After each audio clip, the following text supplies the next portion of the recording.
ये सपन जगमोहन जी के संगीत में मैंने गाया था।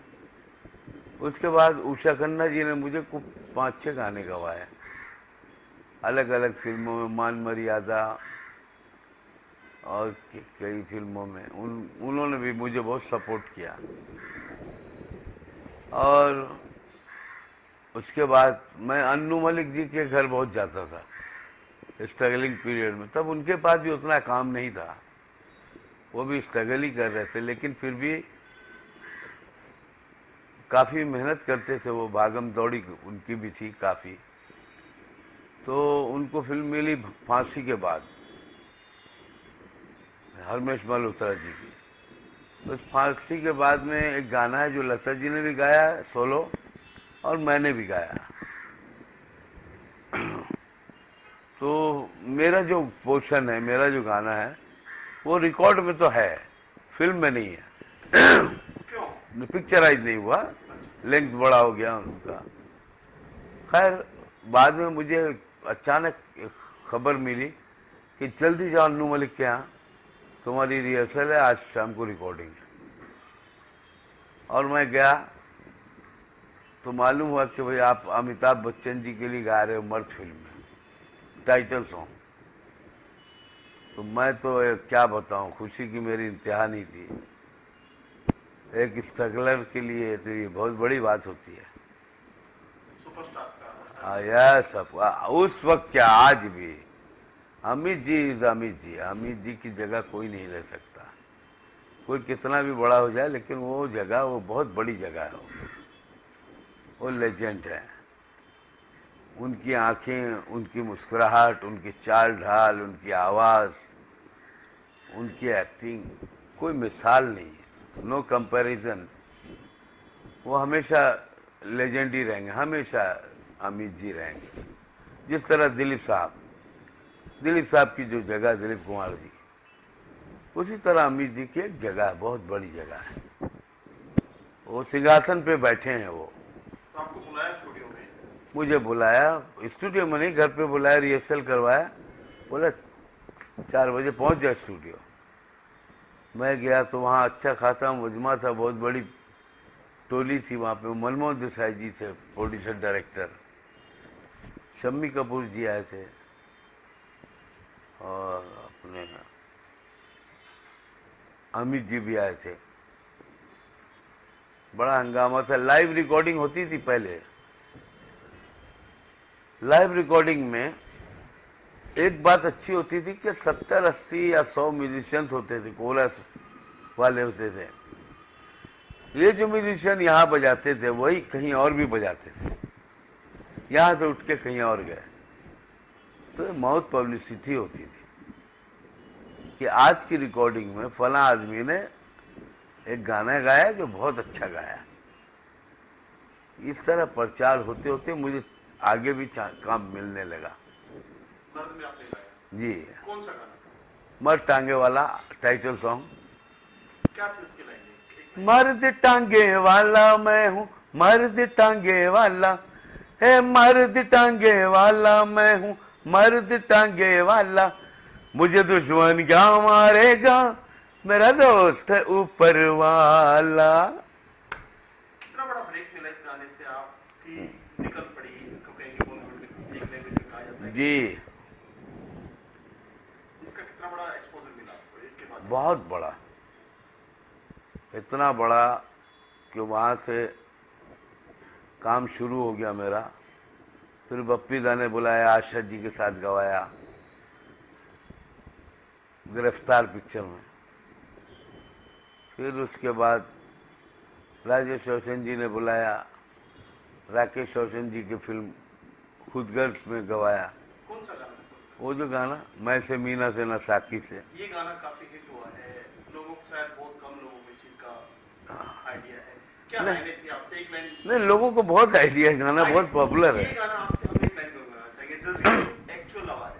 मैं से मीना से न साकी से, मैं से मीना से न साकी से, न पैमाने से दिल बहलता है मेरा, आपके आ जाने से, आपके आ जाने से, आपके आ जाने से, आपके आ जाने से, आपके आ जाने से।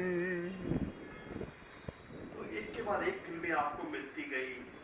जी हाँ, और मैं आपको बताऊं एक बात कि ठीक है, आज सोशल मीडिया है, लोगों को फेस वैल्यू मिलती है टीवी में आने से।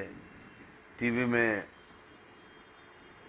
कहीं पे कोई जज बन रहा है, कहीं पे कोई कुछ स्पेशल सेलिब्रिटी बन के जा रहा है। मुझे लोग नहीं बुलाते हैं, शायद समझते होंगे कि ये उस काबिल नहीं है, लेकिन ये लोगों की बदनसीबी है, उनकी बेवकूफ़ी है। कोई आदमी अगर किसी काबिल नहीं होता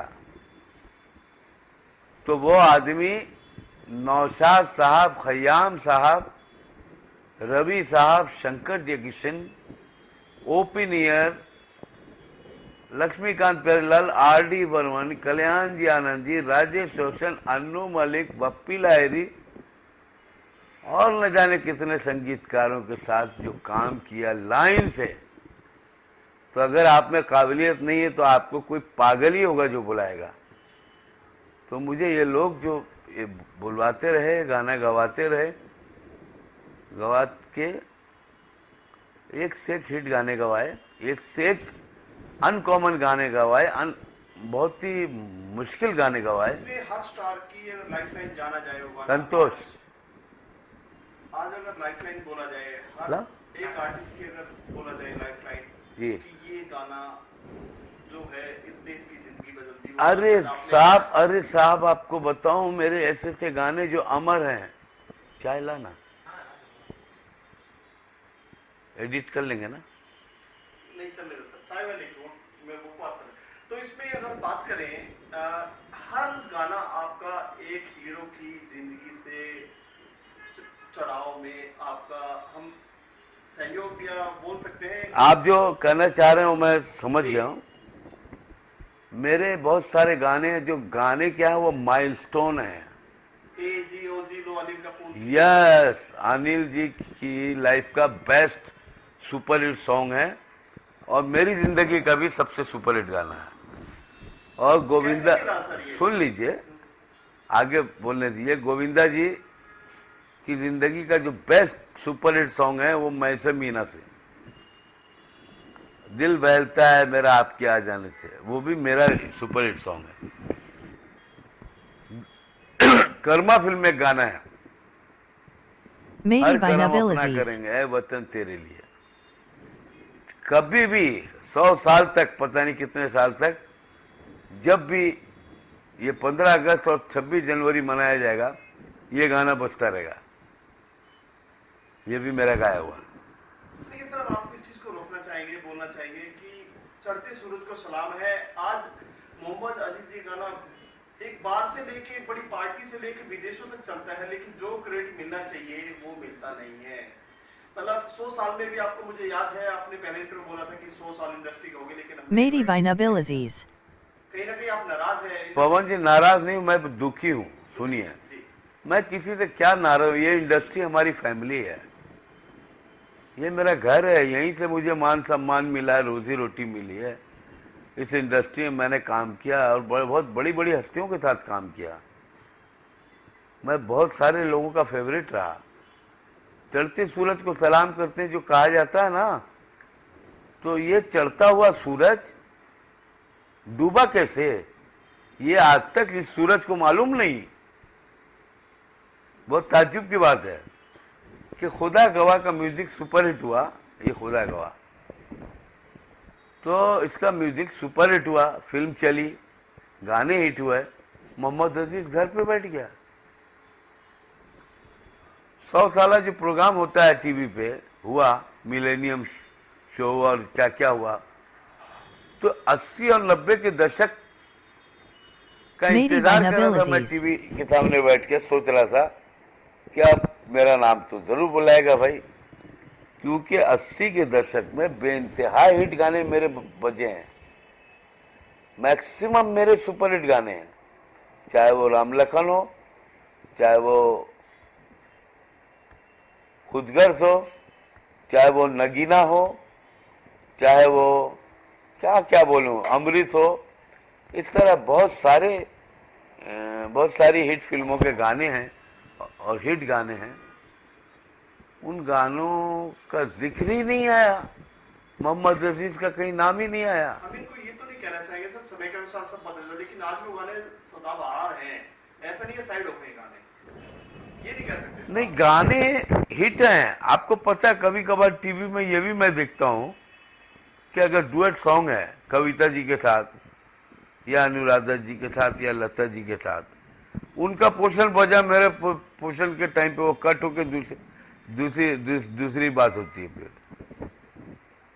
ये इसका रीजन मुझे समझ में नहीं आया, क्या वजह है। जिस आदमी ने कभी जिंदगी में किसी प्रोड्यूसर से झगड़ा नहीं किया, किसी डायरेक्टर से बदतमीजी नहीं की, किसी एक्टर के पास बहुत ज्यादा घुसा नहीं, चमचागिरी नहीं किया। अब इसको कुछ भी समझे आदमी, मैंने खुशामद जिंदगी में किसी की नहीं की, लेकिन किसी की बेइज्जती भी नहीं की।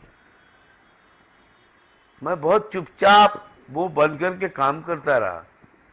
मेरे हाथ में जो भी चेक्स आते थे वो मैं लेता था, घर चला जाता। कितनी बार चेक्स बाउंस हो जाते थे बड़े बड़े लोगों के। ये सारी बातें, लेकिन कम से कम एप्रिसिएशन। आप मेरा इंटरव्यू ले रहे हैं, आपके सवालात कैसे हैं, आप किस तरह पूछ रहे हैं, आपका स्वभाव कैसा है, इसका डिस्कशन तो होना चाहिए ना। इंटरव्यू के बाद मुझे तो बोलना चाहिए इंसानियत के नाते, पवन जी आपने मेरा इंटरव्यू बहुत अच्छा किया, आपके सवालात बहुत अच्छे थे। उसी तरह कि आपके घर में गया, आपने मुझे खाना खिलाया, दाल अच्छी बनी, मटन अच्छा बना, फना अच्छा बना, सब्जी अच्छी बनी। बोलने से खिलाने वाले को अच्छा लगता है। तो मैं गाना गाता हूँ, मुझे क्या चाहिए, अप्रिसिएशन। मेरा नाम ही, मेरी चर्चा ही कहीं नहीं हो तो दुख होता है। क्या रे, इतना बड़ा बड़ा हिट देने वाला इंसान, उसका नाम नहीं आता। आज किसी अवार्ड फंक्शन में मुझे इनवाइट नहीं करते हैं। इतने बड़े बड़े अवार्ड फंक्शन होते हैं, मैं एक लेमैन की तरह घर पे बैठ के टीवी में देखता हूँ। आपको लगता है कमजोरी कहाँ पर है? आपकी नजर में क्या लगता है? मेरी क्या कमजोरी भैया? आपकी नजर में क्या लगता है, कहाँ कमजोरी है? कोई बंदा है या फिर कुछ लोग मुझे नहीं मालूम। मुझे इसलिए नहीं बुलाते कि सारा क्रेडिट मोहम्मद जी को जाएगा या फिर कल को खड़े हो जाए गाने की रॉयल्टी मुझे दो, ऐसा तो नहीं है? अरे नहीं यार, रॉयल्टी क्या, पैसे को मैंने कभी जिंदगी में अहमियत ही नहीं। सोचते होंगे इस चीज को शायद। ऐसे कितने समझेंगे? मुझे देखिए, सब लोग जानते हैं मुझे इंडस्ट्री में जिन्होंने कम से कम 25 साल, आज से 25 साल 30 साल पहले भी काम किया होगा, वो तो मुझे जानते ही हैं कि मैं एक सीधा साधा सच्चा इंसान हूँ। मैं फकीर आदमी हूँ, सच्चा कलाकार हूँ। मैं बड़ों को इज्जत देने वाला, छोटों को प्यार देने वाला, गुणी लोगों को अप्रिशिएट करने वाला इंसान हूँ। कभी सर आपको अनिल कपूर की तरफ से, अमिताभ बच्चन के साहब की तरफ से कॉल आया कि खुदा गवाह काफी हिट हुई है, या जो भी फिल्में हैं अभी, कभी आप पर्सनल मिले? नहीं, मेरे तो आपको बताऊं, मेरे जितने भी एक्टर्स हैं जिनके मैं गुणगान करता हूं, जिनको मैं प्यार करता हूं, बहुत प्यार करता हूं। ये सारे जो पुराने लोग, जिन लोगों के लिए मैंने गाया, मिठुन दा, हम तुम्हें इतना प्यार करेंगे, बहुत गाने हैं, बहुत गाने हैं। मिठुन दा के लिए मैंने बहुत गाने गाए हैं। मैंने ऋषि कपूर जी के लिए बहुत गाने गाए हैं, सनी देओल के लिए बहुत गाए हैं। कौन सा गाना हिट था? अरे बहुत। एक गाना कोई? आजकल याद कुछ और रहता नहीं, एक बस आपकी याद आने के बाद।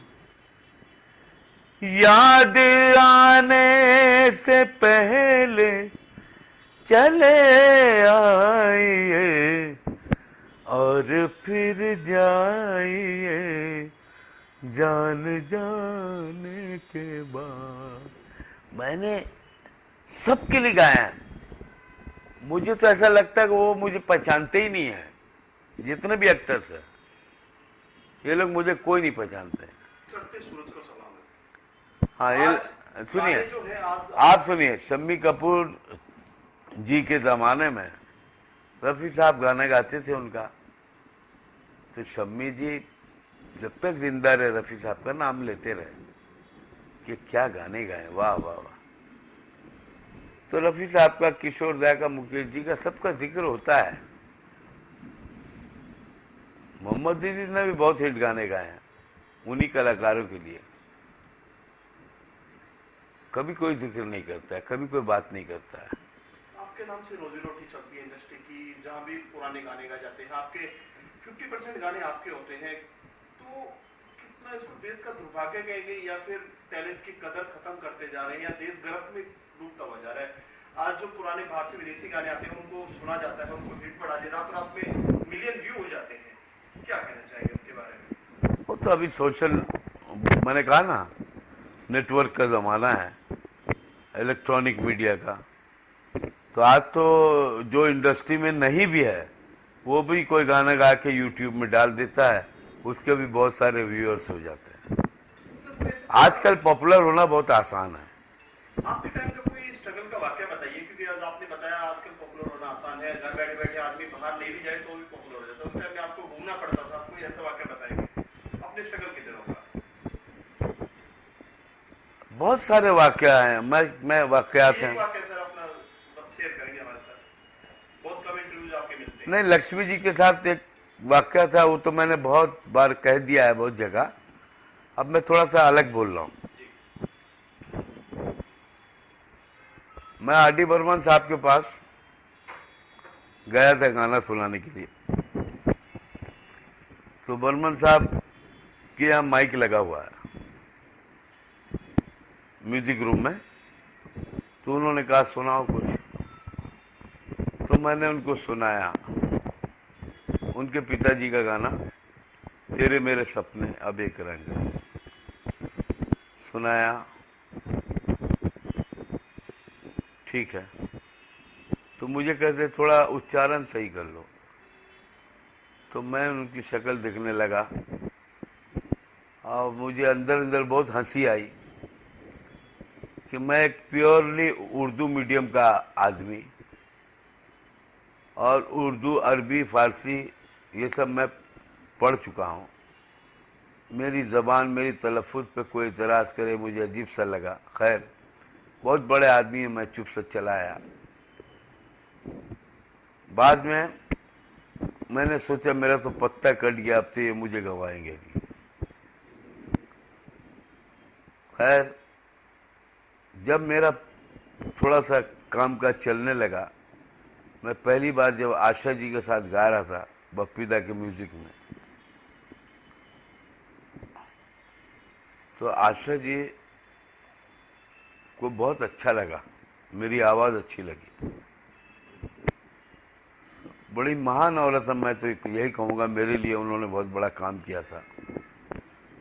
उन्होंने मुझे कहा बाहर एक फिएट खड़ी है, तुम रिकॉर्डिंग के बाद उसमें जाके बैठ जाना। मैंने बोला ठीक है, मैं समझा नहीं क्या बात है। खैर, गाना हो गया, तो मैं वहाँ गाड़ी के पास खड़ा था, तो आशा जी उतर के आई, आके बोली बैठो, मैं तुमको पंचम साहब से मिलवाती हूँ। मुझे बहुत अच्छा लगा, लेकिन मैं तो उनको सुना चुका था गाना, तो मुझे लगा पता नहीं फिर मुझे वापस आना पड़ेगा। तो मैंने कहा दीदी खैर आप जाइए, मैं अभी 20 मिनट में आता हूँ, रास्ते में मेरा कुछ काम है। मुझे म्यूज़िक रूम मालूम है पंचम तक, मैं वहाँ जाऊँगा। खैर, मैं पहुँच गया थोड़ी देर के बाद। तो आशा जी ने, पंचम दा ने मुझे देखा तो आशा जी ने बोला मैंने इनको बुलाया है, अभी इसने मेरे साथ गाना गाया है, तो मुझे इसने बहुत याद दिलाया रफ़ी साहब की। मुझे ऐसा लग रहा था रफ़ी साहब मेरे साथ गा रहे खड़े होके, तुम इनको गवाओ। तो उन्होंने कहा मैंने तो इसको सुना है। नहीं, तुमने क्या सुना नहीं सुना मुझे नहीं मालूम, बस मैं इतना कहती हूँ इसको गाना गवाओ, आपको गाना गवाना पड़ेगा, ये बहुत अच्छा गाता है। तो मैं बहुत इमोशनल हो गया अंदर से कि उनको क्या ज़रूरत थी, लेकिन देखो ये उनका बड़ापन है कि उनको इतना अच्छा लगा और उन्होंने अपना मुझे कहा कि मैं घर जाने वाली थी लेकिन मैं तुम्हारे लिए यहाँ रुक गई, और रुक के पंचम दा को रिकमेंड किया। फिर 6-7 दिन के बाद पंचम दा ने मुझे बुलाया कि ये पिक्चर बन रही है, 3D पिक्चर बन रही है, शिवा का इंसाफ। उसमें 4-5 गाने थे, पंचम दा ने मुझे वो गाना गवाया।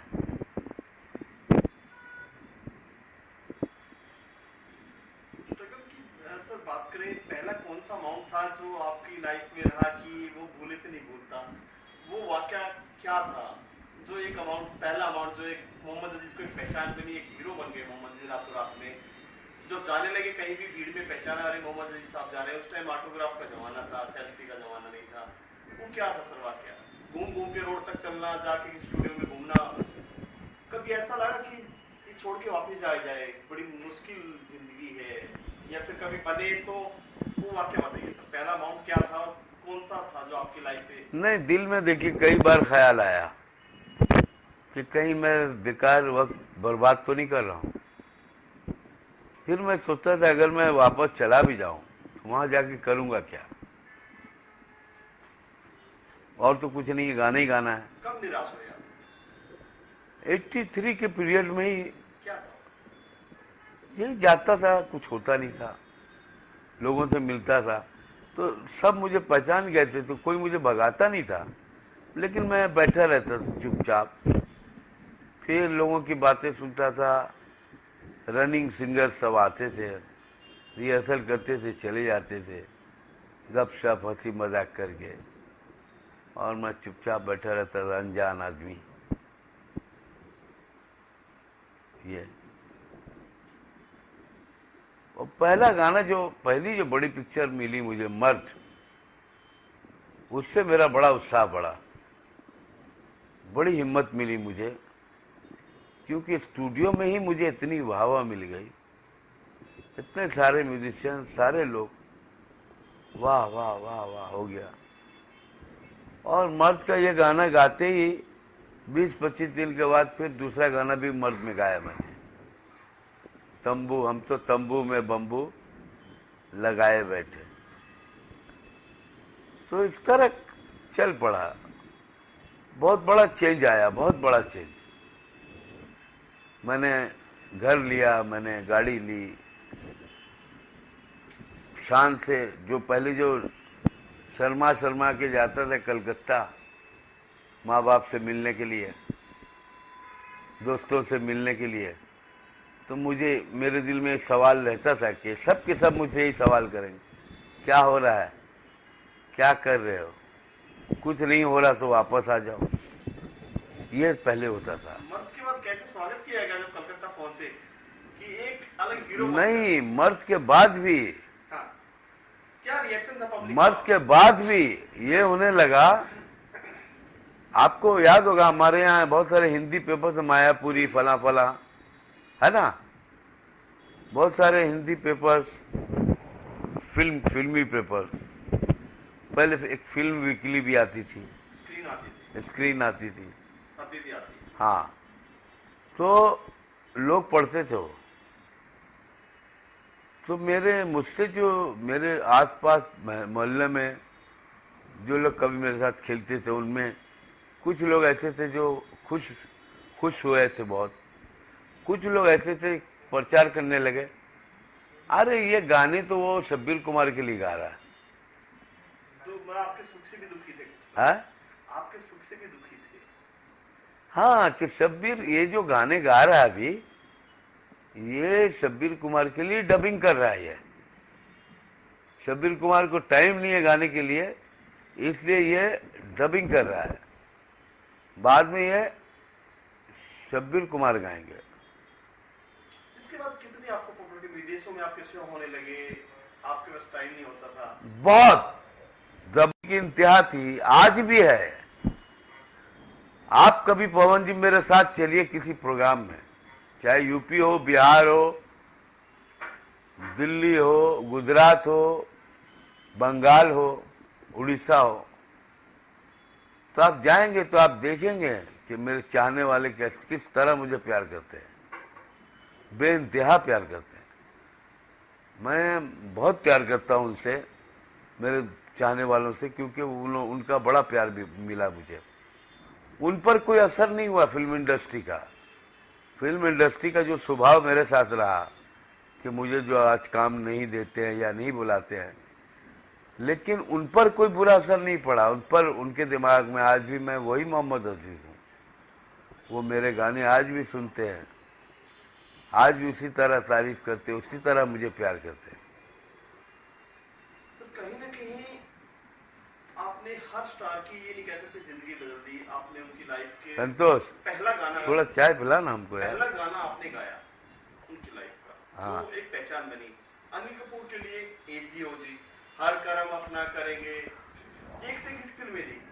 तो वो जो फिल्में दी है, मैं से मीना सेना साथी से अभी हाल ही में गाना वायरल हुआ, लेकिन लोगों को ये नहीं पता इसके पीछे की सच क्या है, जिसने गाना गाया और शख्स कौन है। गोविंदा जी को जान रहे हैं, कभी आपको कॉल आया पीछे से कि जो नहीं आया? ये सुनना चाह रहे हैं आपसे। ये प्रोफेसर साहब ने डांस किया, उन्होंने भी यही सोच के डांस किया कि मैं गोविंदा के गाने पे डांस कर रहा हूँ, गोविंदा के गाने पे डांस कर रहा हूँ प्रोफेसर साहब। ठीक है, गाना गाया किसने वो उसकी चर्चा नहीं है। नहीं, किसी भी रियलिटी शो में, चैनल्स में लोगों ने दबा के पैसा कमाया, डिजिटल सिनेमा ने, लेकिन किसी ने एक बार भी आपका जिक्र नहीं किया कि मोहम्मद अजीज को स्टेज पर बुलाया जाए, कि जिन्होंने गाना, रियल गाना गाया था, असली आवाज जिसकी है। कभी आपको कोई कॉल आया? नहीं आया, नहीं है। ये इसी बात का तो रोना है, इसी बात का दुख है। आपको शायद इंतजार था कोई याद करेगा। मुझे लगा था कि कम से कम इतना प्रचार हो गया, ये आदमी एक लेमैन आदमी, शौकिया डांस करने वाला आदमी, वो इतना पॉपुलर हो गया, और जिसके गाने पे हुआ है उसका कोई जिक्र ही नहीं है।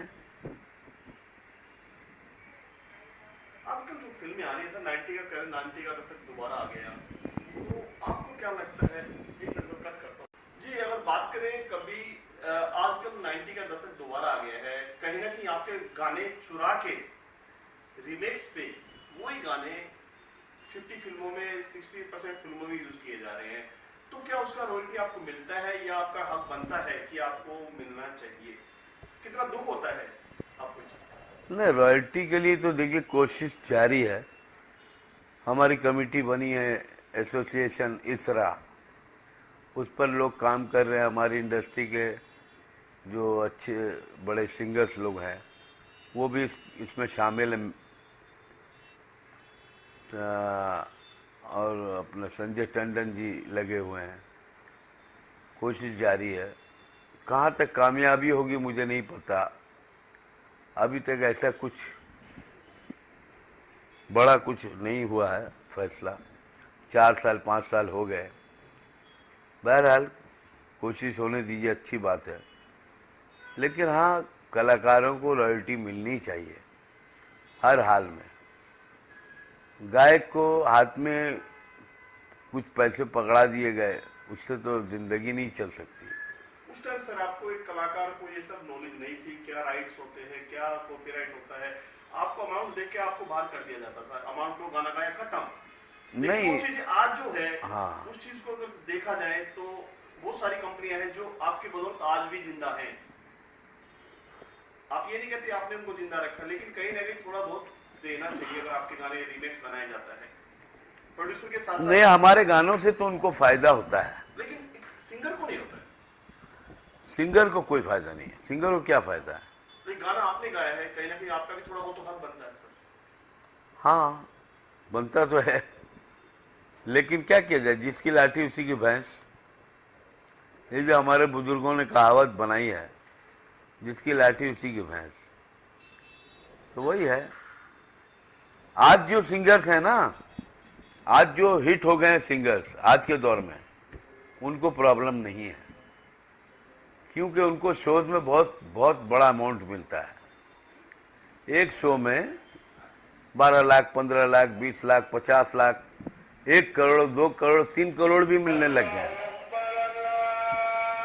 सर बात करें कुछ आपके साथी, स्ट्रगल के दोस्त, या कुछ भी कह सकते हैं, आपके पास माशाल्लाह घर है, परिवार, सब कुछ है, गाड़ी है, एक अच्छा बड़ा फ्लैट है, लेकिन कुछ ऐसे लोग हैं जो इतना सब कुछ होकर भी जिन्होंने इंडस्ट्री को बहुत कुछ योगदान दिया है।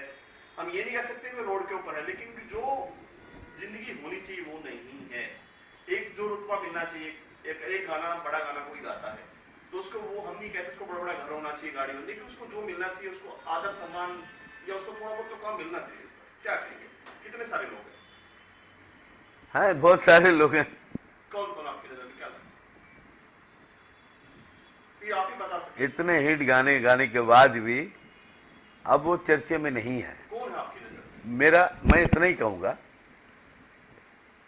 ऐसा नहीं है कि वो कोई भूखमरी की जिंदगी गुजार रहा है। भुखमरी की नहीं है, लेकिन चल रहा है, देखिए चल रहा है, सबका चल रहा है। कुछ लोगों ने ठीक ठाक कर लिया अपना, कुछ लोग नहीं कर पाए। उनमें जैसे हमारे शैलेंद्र सिंह जी हैं, मनहर भाई हैं, वैसे खुशहाल हैं वो लोग, लेकिन जो जिस तरह होना चाहिए, इतने हिट गाने गाए उन लोगों ने। हमारे शब्बीर कुमार साहब हैं,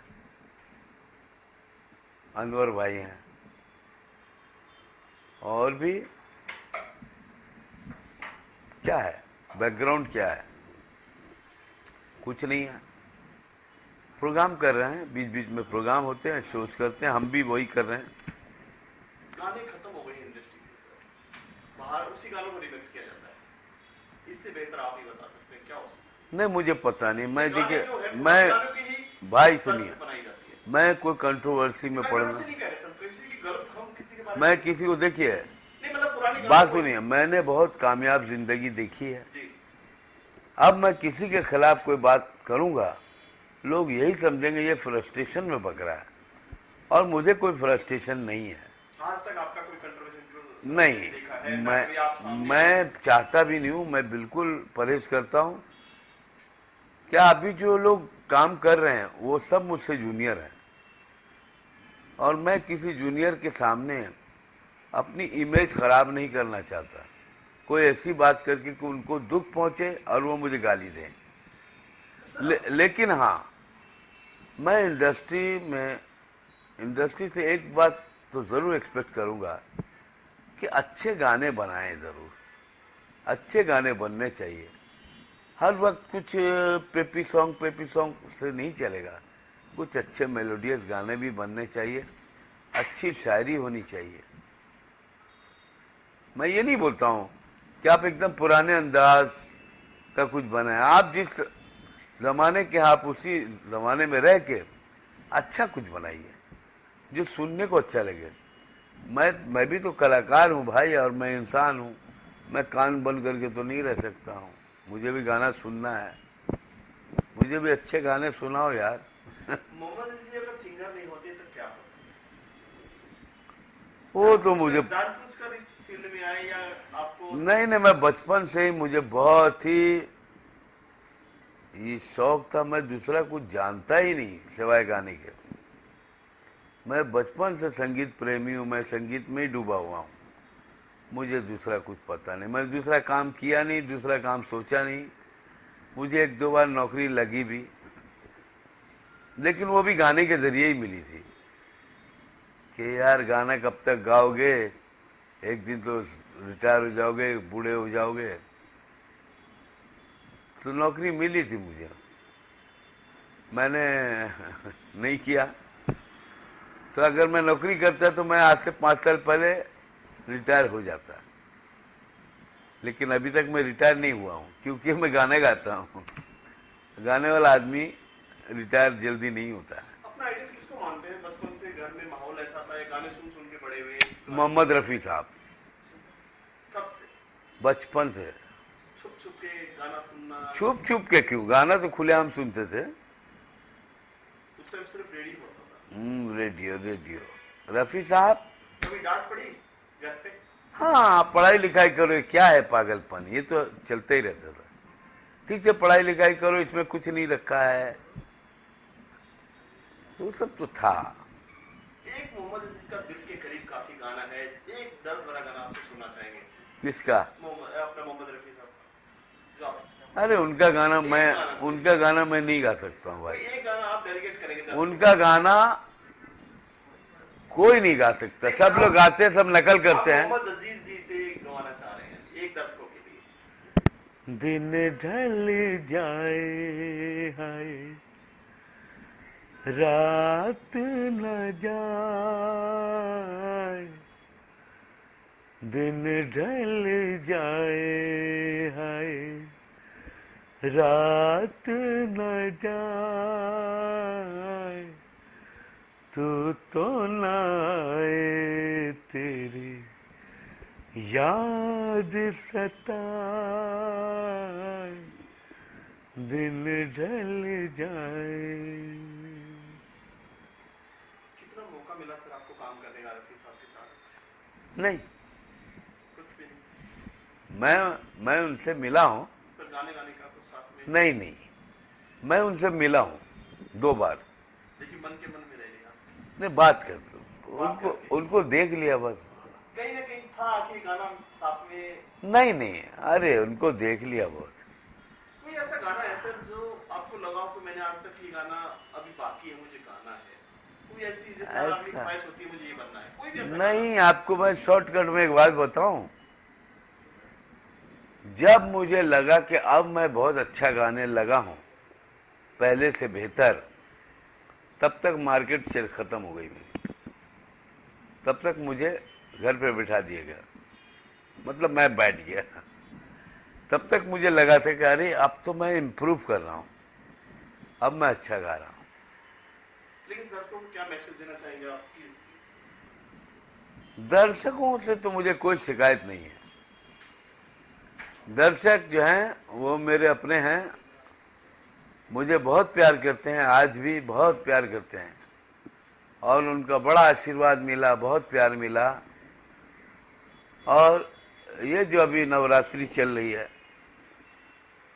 और अभी जो दिवाली आने वाली है, मैं फिर वापस कहूँगा कि हम सब की ज़िंदगी में ये दिवाली और ये नवरात्रि जैसी खूबसूरत जो फेस्टिवल्स है हमारी ज़िंदगी में, सबकी ज़िंदगी में रहे। मेल मोहब्बत से रहें, प्यार मोहब्बत से रहें, खुश रहें।